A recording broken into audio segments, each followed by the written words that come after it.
Bonjour et bienvenue sur Sous ma peau. Aujourd'hui, on se retrouve pas pour un podcast, mais pour une vidéo un petit peu particulière. Je vous emmène avec moi découvrir le Forum européen de la bioéthique. Ça a l'air super intéressant et ça fonctionne assez bien avec le concept de Sous ma peau. Nous allons donc assister à 2 conférences, une ce soir et une demain. Celle de ce soir est appelée Anxiété, dépression, burn-out, le mal du siècle.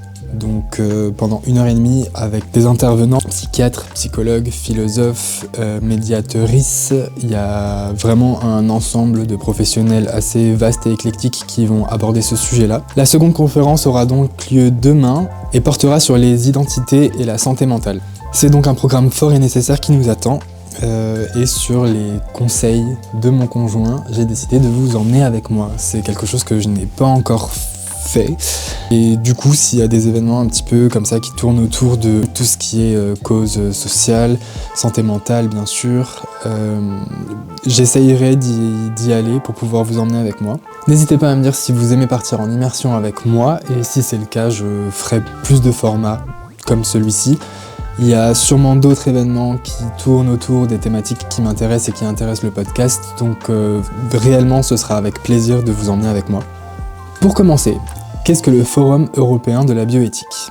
Donc je vais vous lire un petit peu leur descriptif, histoire que vous ayez le plus d'informations possible. Vous constaterez à quel point les idées ont cheminé et combien les mentalités ont évolué au gré du temps. Tant de batailles ont été menées sur la question de l'avortement, de la procréation médicalement assistée, de la fin de vie, du genre, du consentement ou de l'écologie. Et les dangers sont bien réels. Les crises se succèdent, qu'elles soient économiques, environnementales, sanitaires, diplomatiques, internationales ou politiques. Chacune, à sa manière, favorise l'émergence d'une forme de radicalisation de la pensée et d'essentialisation des êtres et des idées. La montée des extrêmes nuit gravement à la bioéthique, qui pose des questions, tandis que les extrêmes imposent leurs réponses. La bioéthique cultive le doute tout en nuances, là où l'extrême récolte les certitudes tout en contraste. Donc vous l'aurez compris, on aborde des sujets qui sont très importants, très actuels également. Je trouve que vraiment ce forum il tombe à pic par rapport à l'actualité politique, on va dire. Et l'édition 2025 porte sur la santé mentale. Ils ont également décrit un petit peu leur démarche, je vais vous la partager.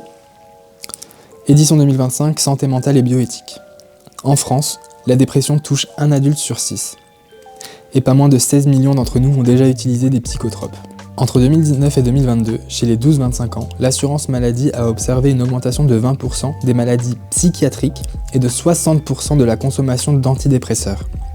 Chez les 25-34 ans, le suicide est désormais la première cause de mortalité.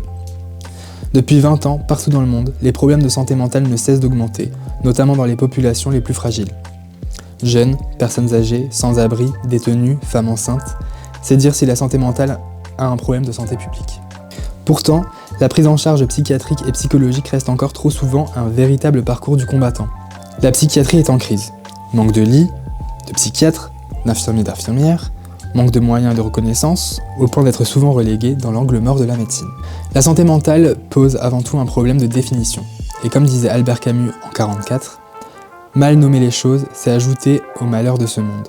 Si la santé mentale était considérée d'égal à égal avec la santé physique, il y a fort à parier que le monde irait mieux.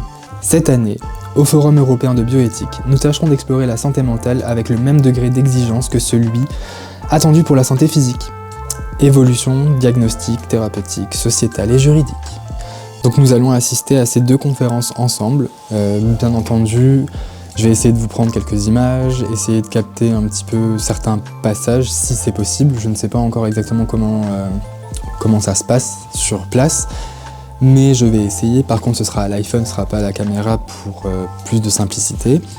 Je débrieferai. Je vais assister à une conférence et je débrieferai tout de suite après avec vous, histoire d'avoir tout en tête encore une fois et de ne pas me perdre entre les deux conférences. Donc voilà, je crois que c'est à peu près tout. De toute façon, s'il manque des informations ou quoi que ce soit, je vous les dirai plus tard, il n'y a pas de problème. Et je pense que on peut y aller. Let's go! On est en route et j'ai un accompagnateur. Monte ta tête. Bonjour. Salut.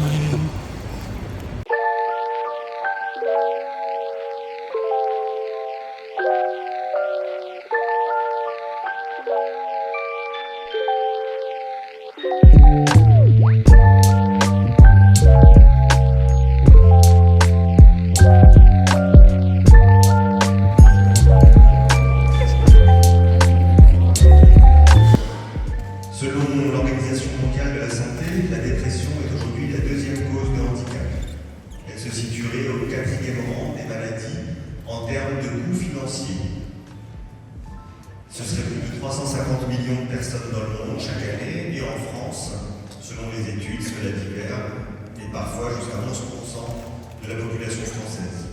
C'est dire si oui, effectivement, la dépression, l'anxiété et sa petite sœur, le burn-out, sont des mots qui ont tendance à se développer. Peut-être les observe-t-on davantage, on écoutera ce que nos spécialistes ont à en dire.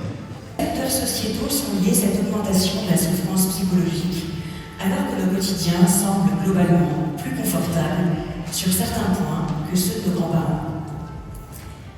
Dans des mondes de plus en plus sophistiqués et complexes, en perpétuelle mutation, il convient peut-être de réfléchir comme jamais aux implications à long terme de ces changements sur notre santé mentale et plus largement l'adaptation de notre espèce, qui entrave la réalisation de certains besoins essentiels à notre santé mentale, favorise le stress prolongé et a des conséquences durables sur les êtres humains qui ne sont pas des mammifères comme les autres. Donc j'ai envie de démarrer par ça, pour dire qu'on n'est pas tous égaux face au stress, et c'est ce que j'aurais aimé entendre à mes 27 ans, lorsque je suis rentrée dans la psychiatrie. Et ça m'aurait aidé beaucoup à continuer mon chemin, à ne pas perdre, peut-être à ne pas développer un trouble de l'humeur très tardivement. J'ai eu un diagnostic très tard, à 46 ans. Mais donc le problème de la santé mentale au travail, c'est vraiment en plus le parent pauvre de la santé mentale tout court. C'est-à-dire la santé mentale au travail est complètement délaissée. Pourtant les chiffres sont inquiétants. Une grande étude réalisée par la Fondation de Niger, dont Raphaël Gaillard est le président et qui intervenait hier, et qui a été communiquée au CESE, montre que à peu près la moitié des actifs aujourd'hui ne sont pas dans un bien-être mental, au sens de la définition de l'OMS. Je rappelle que le bien-être mental et la définition de la santé mentale de l'OMS, ce n'est pas simplement l'absence de maladie. Ce qui est très intéressant, c'est que des grands organismes aussi bien de santé comme l'Organisation mondiale de la santé, mais des organismes aussi comme le travail, le Bureau international du travail, deux grands organismes, comme vous savez, dépendants de l'ONU, l'un sur la médecine, sur la santé, l'autre sur le travail, ont indiqué depuis maintenant une quinzaine d'années que le stress au travail est le premier risque pour la santé des travailleurs. C'est le premier risque. Pendant longtemps, les risques pour la santé au travail, c'était des risques physiques, vous pouvez trouver d'une échelle, c'était encore bien sûr des risques biologiques ou chimiques, l'amiante a fait beaucoup parler d'elle, etc. Et maintenant, c'est le stress.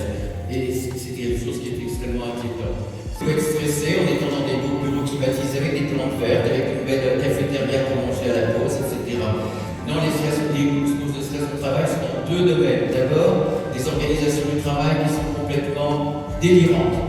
Aujourd'hui, la pression, et vous trouverez ça aussi dans le milieu du travail, la pression des résultats et de la performance, se réfugie avec des objectifs à atteindre, la pression des performances, les quantités de travail considérables, mais vous avez également des organisations de travail qui, par exemple, vous rendent impossible d'être autonome, c'est-à-dire le manque d'autonomie. Vous avez également des organisations de travail qui vous poussent à, sacrifier la vie personnelle et la vie professionnelle. Vous avez des organisations de travail qui vous empêchent de vous développer. Vous êtes presque des robots. Ou alors vous avez des organisations de travail qui vous mettent au placard. On est dans notre concept qui est celui de bore-out, c'est-à-dire l'épuisement, cette fois-ci non plus par une surcharge de travail, mais un épuisement, par ennui, par aucune valeur. On a parlé d'absence de sens au travail.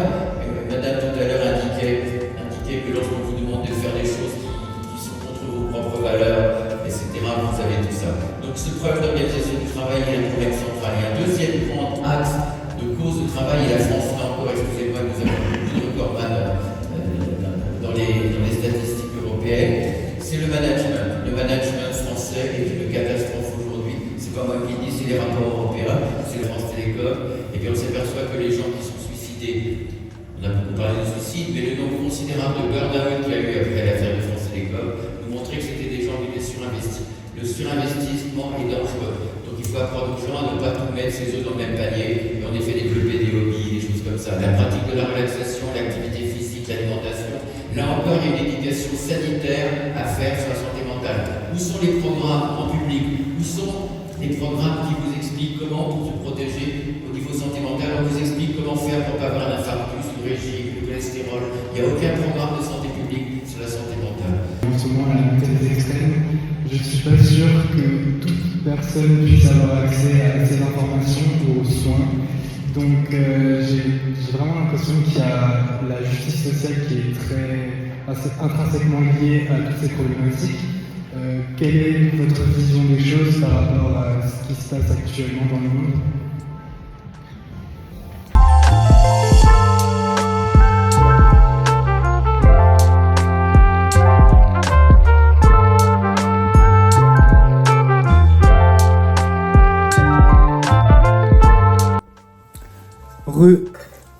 Alors, c'était assez intéressant, c'était un petit peu long, tous les intervenants venantes n'avaient pas le même dynamisme, on va dire, même si les propos étaient intéressants, ça tire un petit peu en longueur.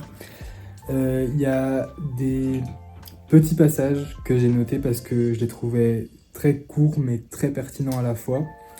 Il y a eu 2 étudiantes de lycéennes qui sont venues témoigner aussi pour avoir un avis plus global de la santé mentale, de la dépression, de l'anxiété, de comment ça se manifeste à différents âges, dans différentes générations, au travail. Déjà que ça a toujours existé, qu'il y a un des intervenants qui nous a fait un petit peu rire, le psychiatre, nous a parlé de... C'était l'Ancien ou le Nouveau Testament ? L'Ancien Testament, il y avait une description d'un mot, d'un mal-être chez un personnage, chez quelqu'un. Et c'était littéralement la description du burn-out actuellement. Donc en fait, c'est juste qu'on a fermé les yeux pendant énormément de temps et on continue de fermer les yeux. Vous l'avez vu, j'ai également profité du moment question publique pour questionner par rapport à l'accès aux soins et ne serait-ce qu'aux notions, à la conférence en elle-même par rapport à des personnes qui seraient marginalisées, stigmatisées. J'ai rappelé aussi qu'on est en train de vivre une montée des extrêmes absolument incroyable, enfin une montée de l'extrême droite absolument incroyable. Donc les 2 lycéennes, il y a une des 2 à un moment donné qui a dit qu'elle oscille énormément entre ne pas être assez ou être de trop. Et je trouve que ça résume assez bien l'ambiance générale, la pression qu'on peut subir, c'est que finalement en fonction de notre statut social, aussi si on est étudiant dans la vie active ou n'importe quoi, il y a vraiment cette double articulation où d'un côté il faut prouver pour se sentir légitime et d'un autre côté à tout moment on peut se sentir de trop et facilement remplaçable. Il y a aussi l'intervention de la médiatrice qui était ultra intéressante. Elle a dit clairement, on ne parle jamais du corps. Dans le sens où finalement tout est extrêmement cérébral et psychosomatique quelque part. Alors attention, on prend des... Tranquille, je dis pas que vous êtes responsable de tout, je dis pas que tout est soignable de façon ésotérique et tout, non, rien à voir. Mais l'esprit participe énormément au corps et si ça va pas ici, ça ne peut pas aller bien là. Ça pourrait être le titre de la vidéo. Connecté au monde entier mais pas à soi-même. Ça c'est vraiment un fléau actuel, je le vois avec mon petit frère également, c'est qu'on est au courant de tout. On sait comment vont les gens à l'autre bout du monde, mais par contre savoir comment nous on se sent réellement à l'instant T et comment améliorer notre situation et tout, enfin c'est vraiment, on ne le calcule plus, on est complètement décentré dans le sens où on ne fait plus attention à nos réels besoins personnels et ça crée forcément une réaction en chaîne catastrophique. Et il y a aussi par rapport au burn-out, le psychiatre nous a rappelé qu'en soi ça voulait un petit peu dire la brûlure des émotions. C'est le moment où finalement il y a eu trop de pression, trop de négativité, trop. Et quand on parle de brûlure des émotions, c'est vraiment du coup l'effacement, l'anéantissement des émotions, des ressentis, on est en perte cognitive, je crois qu'il parle de ça d'ailleurs, une perte cognitive sur l'instant T qui fait qu'on n'est plus capable de raisonner, de vivre correctement. Donc, première conférence très cool, j'espère que jusqu'ici vous appréciez, vous n'entendez pas énormément tout ce qui se dit, j'essaye de choper vraiment des phrases qui me semblent pertinentes et de toute façon en description je vous partagerai les liens parce que tout a été filmé, enregistré et c'est streamable, enfin c'est en replay, il n'y a aucun souci. Pour le moment, je vous laisse passer une belle soirée et on se retrouve demain pour la deuxième conférence. A plus. Hello, on est le lendemain, je pars rejoindre le lieu. Cette fois-ci, il n'y a que vous et moi. Du coup, ce soir, c'est identité et santé mentale. Donc, on va voir si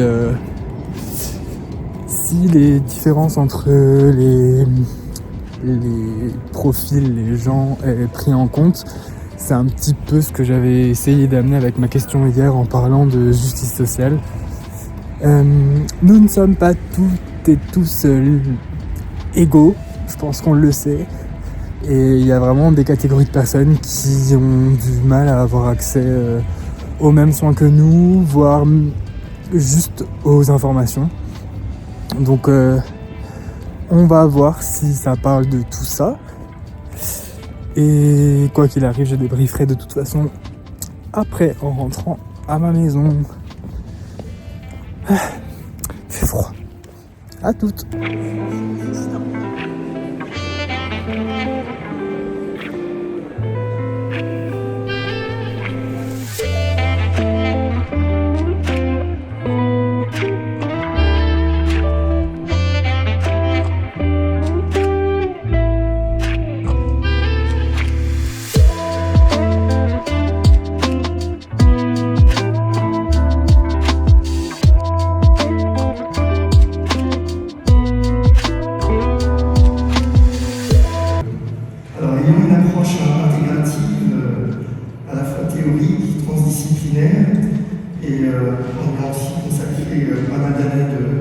de recherche avec les psychotraumas et en particulier des troubles dissociatifs. Voilà, c'est dans cette perspective-là que je m'adresse à vous aujourd'hui avec une conviction que je souhaite partager. Comprendre l'impact des troubles mentaux sur l'identité, ça ne peut pas être simplement un enjeu scientifique pour revenir sur le thème général de ces journées, mais c'est un impératif humain. Autrement appelé SMPP, où l'identité est en quelque sorte confisquée. Le trouble dissociatif de l'identité, alors longtemps stigmatisé sous le nom de trouble de personnalité multiple, est l'une des expressions les plus saisissantes de la manière dont l'identité peut être brisée par le trauma. Cette forme de psychopathologie extrême se caractérise par une rupture du flux continu de conscience, par des ruptures, des interruptions du sentiment d'exister. Tout ce qui compose normalement une personnalité dans un tout unifié. Alors, ces exemples d'altération d'identité, ils ne sont pas isolés. Ils résonnent avec les transformations identitaires que traverse notre époque. En effet, si la construction identitaire est faite de différentes facettes, nous savons par exemple que notre identité peut maintenant être influencée virtuellement. Les réseaux sociaux sont ainsi devenus des espaces où l'identité est sans cesse mise en avant, reconfigurée. Et ces plateformes permettent, alors certes, de revendiquer des identités multiples et fluides, mais elles encouragent aussi des autodiagnostics et des catégorisations parfois réductrices. Les droits de philosophie politique. Vous avez travaillé notamment sur les discriminations liées à l'orientation et à l'identité sexuelle. Vous êtes aussi des membres de SOS Homophobie. Et pourquoi elle obsède tant, par exemple, la psychanalyse? Peut-être, en grande partie, parce que la psychanalyse, comme d'autres disciplines, évidemment, s'intéresse beaucoup à cette quête de quelque chose de stable que vous avez justement évoqué à l'instant. Donc la quête de la psychanalyse est tout à fait légitime. Nous sommes, depuis Platon, obsédés par la recherche de quelque chose de stable dans ce que nous sommes. Est-ce que c'est quelque chose de stable doit être associé à nos organes intimes? Pas sûr.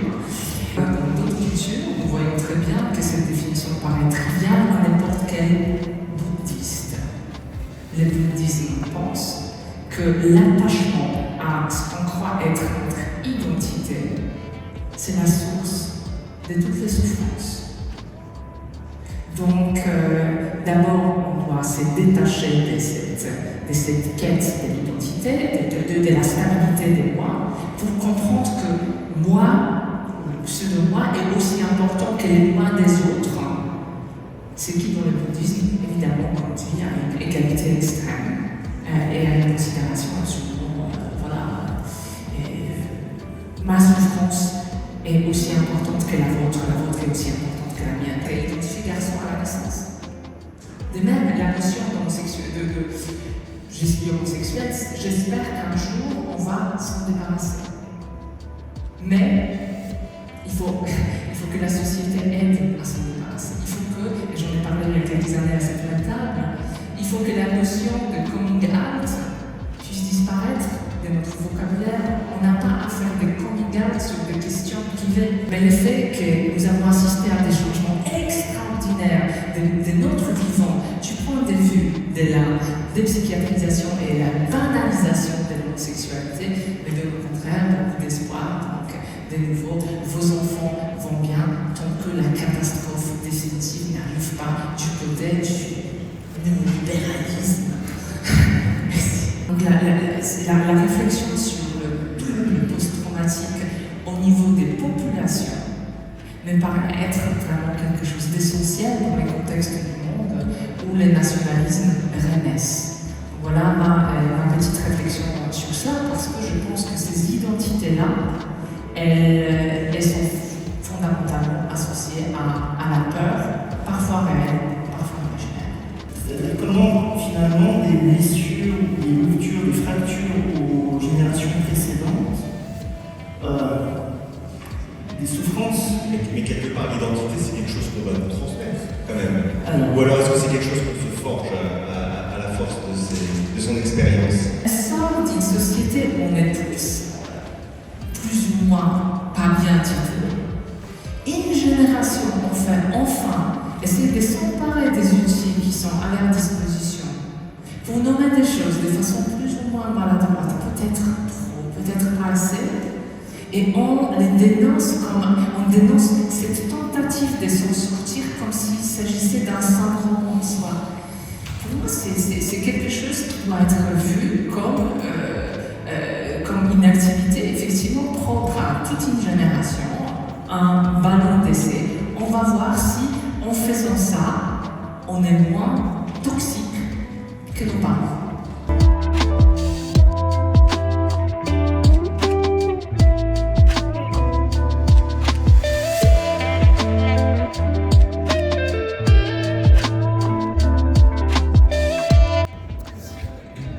Je fais juste une réaction à chaud parce que au début de la conférence, j'ai cru que j'allais câbler, mais genre câbler vénère, parce qu'il y a un des psychiatres qui a, je pense, 70 ans, ou plus, j'en sais rien, donc complètement obsolète, qui commence à parler de transsexualité, qui commence à dire que y a des petits garçons qui veulent se transformer en petites filles, et que c'était le mal-être du monde. Enfin, genre, pourquoi vous invitez des gens comme ça? Vous êtes malades ou quoi? Et du coup, après, les deux autres intervenants ont vraiment repris le truc correctement. Ils l'ont remis à sa place. Et de toute façon, je vous mettrai en lien les vidéos des conférences et tout, comme ça vous pourrez aller les voir en entier. Mais c'était choquant, vraiment, heureusement. Et je pense que vous l'avez vu aussi dans la vidéo, mais l'intervention de la philosophe était ultra impactante et ça m'a fait du bien. Je me suis dit bon, au moins elle a dit quelque chose. Bon allez, je rentre et je vous débriefe un petit peu plus. Bon, je vous fais ma réaction à chaud. Il n'y a pas plus chaud, j'ai même pas enlevé ma veste. Donc comme j'ai dit dans la petite vidéo juste avant, le premier intervenant, c'est pas possible. Il faut enfermer ces gens, il faut vraiment arrêter de donner de la visibilité ou du temps de parole à des gens qui vivent mais dans un monde qui n'existe plus. L'obsolescence, c'est pas que pour les appareils électroniques, hein. Ça marche aussi pour les valeurs. Là, c'est vraiment chaud. Comme dit, vous verrez, les deux autres intervenants ont été assez... je pose juste ça. Ont été assez ouverts sur les questions d'identité. Même pas ouverts, en fait, ils sont juste actuels. Ils suivent l'actualité, ils suivent les nouvelles problématiques. Surtout, ils ne jugent pas et ils ne s'ancrent pas dans une réalité du passé qui n'existe plus. Et ça, c'était vraiment intéressant. En fait, à la base, c'était vraiment sur les identités et la santé mentale. Parce que, est-ce qu'on me voit mieux si je me mets là ? Parce que, comme on le sait, comme je l'ai même dit, je crois, avant d'arriver à la conférence, chaque profil est différent et on n'a pas tous accès aux mêmes données, aux mêmes infos, aux mêmes soins, aux mêmes... tout et n'importe quoi. Et je suis très content parce qu'ils ont réussi à le rappeler. De toute façon, vous l'avez vu dans les extraits qui précèdent là mon petit débrief. Mais la philosophe était vraiment cœur sur elle. La question de l'identité était vraiment, pour le coup, assez complexe. Et on voit que ça apporte des compréhensions et des définitions différentes selon la personne à qui on pose la question. Le fait de nommer est vraiment une étape importante dans le processus d'acceptation parce que avant on pouvait ressentir énormément de choses sans forcément savoir pourquoi. Ou là, même si on ne sait pas encore pourquoi, on sait en tout cas que ça peut être dû à un trouble, ça peut être dû à une maladie, ça peut être dû à un système aussi. Le système nous rend malades complètement, ils ont réussi à le rappeler encore une fois. Ils ont donné plusieurs exemples qui expliquaient mieux que moi ce que je suis en train de faire là tout de suite. Conférence plus courte ce soir avec moins de spectatrices, mais c'était quand même super intéressant, important. Si vous voulez voir les autres conférences, si vous voulez vous renseigner sur l'ensemble du forum de la bioéthique, édition 2025, tout sera en barre d'infos, je vous encourage vivement à aller voir. C'était très enrichissant. Je suis content d'avoir fait cette petite excursion. D'abord avec James et puis seul. Sur 2 jours comme ça, c'était assez sympa. Je remarque que je me sens très à l'aise dans cet exercice, c'est pas de problème. Passez une très belle soirée ou une très belle journée. On se retrouve très vite. Et en attendant, n'oubliez pas de prendre soin de votre monde intérieur. Bye bye!